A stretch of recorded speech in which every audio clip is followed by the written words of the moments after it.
राज्यातील IAS अधिकारी तुकाराम मुंढे यांच्या विरोधात हिवाळी अधिवेशनात भाजपा आमदार विशेष लक्षवेधी सूचना मांडून त्यांना निलंबित करण्याची मागणी करणार असल्याची माहिती आहे।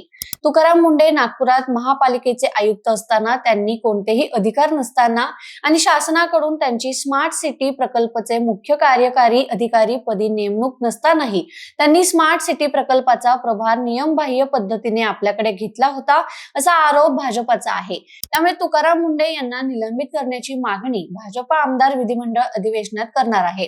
भाजपचे आरोप आहेत की स्मार्ट सिटीचे मुख्य कार्यकारी अधिकारी म्हणून काम करताना त्यांनी काही मर्जीतल्या कंत्राटदारांना कोट्यवधी रुपयांचे नियमबाह्य पेमेंट केलं होतं। तसंच काही महिला अधिकाऱ्यांना दमदाटी केली होती। दोन्ही प्रकरणांचे FIR तेव्हा पोलिसांकडे दाखल झाले होते।